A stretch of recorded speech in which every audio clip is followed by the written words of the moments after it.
Karpoori Tagore foundation Andhra Pradesh ఆధ్వర్యంలో ప్రముఖ స్వతంత్ర సమరయోధుడు సోషలిస్టు పార్టీ అధినేత మాజీ ముఖ్యమంత్రి జననాయక్ కర్పూరి ఠాగూర్ విగ్రహం గుంటూరు నగరాలు అమరావతి రోడ్లో ఘనంగా ఆవిష్కరించడం జరిగింది। ఈ కార్యక్రమానికి ముఖ్య అతిథులుగా ఎమ్మెల్యేలు బూర్ల రామాంజనేయులు, మహమ్మద్ నజీర్, నగర ఇన్ఛార్జ్ మేర్ షేక్ సజిలా, పెమ్మసాని రవి విచ్చేశారు। ఈ సందర్భంగా విగ్రహ నిర్మాణ కమిటీ సభ్యులు రమణయ్య, సాంబశివరావు, నరసింహారావు మీడియాతో మాట్లాడుతూ విగ్రహ ఆవిష్కరణకు విచ్చేసిన పెద్దలందరికీ ధన్యవాదాలు తెలుపుతున్నామని అన్నారు। నాయ బ్రాహ్మణ జాతి ఖ్యాతిని భారతదేశ వ్యాప్తంగా చాటి చెప్పిన మహానీయుడని అన్నారు। బడుగు బలహీన వర్గాల జీవితాల్లో వెలుగులు నింపాలని ఆయన ఎంతగానో కృషి చేశారని కొనియాడారు। విద్య ద్వారానే ఏదైనా సాధించవచ్చునని, విద్యా రంగాన్ని అభివృద్ధి చేసిన యోధుడని అన్నారు। 2 సార్లు ముఖ్యమంత్రి అయిన వ్యక్తి అని అన్నారు।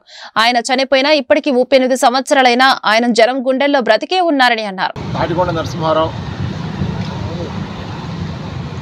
జననాయక్ కర్పూరి ఠాగూర్ ఫౌండేషన్ నుంచి ఈ రోజున విగ్రహ కమిటీ పేరుతో తెలుగు రాష్ట్రాల్లోనే గొప్పగా గుంటూరు నగరంలో నడిబొడ్డులో జననాయక్ భారతరత్న అవార్డు గ్రహీత కర్పూరి ఠాగూర్ గారి విగ్రహం ఏర్పాటు చేసుకోవడం ఈ యొక్క ప్రజలందరికీ కూడా, పేద వర్గాలందరికీ కూడా ఎంతో సంతోషదాయకమైన విషయం।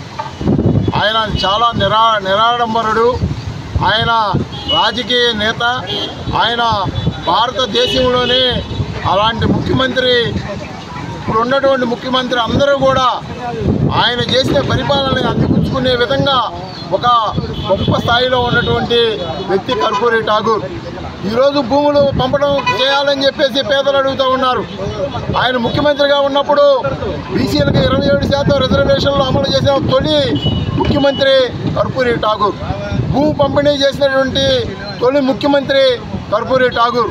ఈ రోజున గుంటూరు నగరంలో తెలుగు రాష్ట్రాలలో కూడా గర్వించదగినట్టుగా మొట్టమొదటిగా విగ్రహం పెట్టుకోవడం ఎంతో బడుగు వర్గాలు మొత్తం కూడా సంతోషదాయకంగా ఉంది।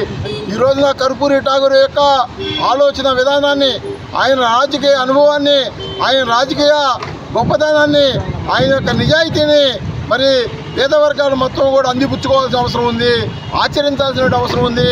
ఈ రోజున గుంటూరు నగరంలో ఈ యొక్క కర్పూరి ఠాగూర్ విగ్రహం ఏర్పడింది అంటే ఆయన యొక్క మనోభావాలు, ఆయన యొక్క సంస్కరణలు, ఆయన యొక్క జీవితాన్ని మొత్తం పేద ప్రజలు మొత్తం కూడా అందిపుచ్చుకోవాల్సిన అవసరం ఉంది, ఆచరించాల్సిన అవసరం ఉంది। కర్పూరి ఠాగూర్ గారి విగ్రహం ఈరోజు గుంటూరులో ఏర్పాటు చేయటం ఆనందదాయకం। ఎందుకంటే ఆ మహనీయుడి రాజకీయ చరిత్రలో సువర్ణాధ్యాయం। ఈయన బీసీ, ఎస్సీ, ఎస్టీ, ముస్లిం మైనార్టీలకు గల బహుజనులకి మార్గదర్శకుడు, ఆదర్శప్రాయుడు।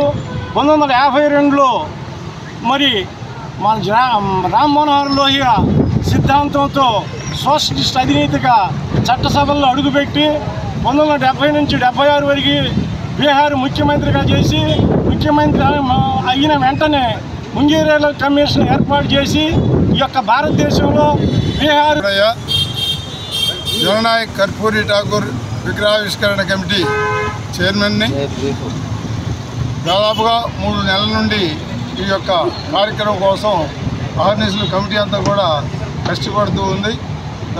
దాని దరిమిల ఈరోజు చాలా సంతోషదాయకంగా ఈ కార్యక్రమం చాలా బాగా జరిగినందుకు మేమంతా కూడా చాలా ఆనందపడుతూ ఉన్నాం। ఈ యొక్క కర్పూరి ఠాగూర్ భారతదేశంలో భారతరత్న పొందినటువంటి బడుగు బలహీన వర్గాలలో మన అంబేద్కర్ తర్వాత అందరి గొప్పవాడుగా పేరు పొందినటువంటి గొప్ప వ్యక్తి మన కర్పూరి ఠాగూర్ గారు। ఈ కర్పూరి ఠాగూర్ గారిని ఈ విధంగా సత్కరించుకోవడం అనేది మన అందరి యొక్క భాగ్యంగా భావిస్తూ ఆంధ్రప్రదేశ్లో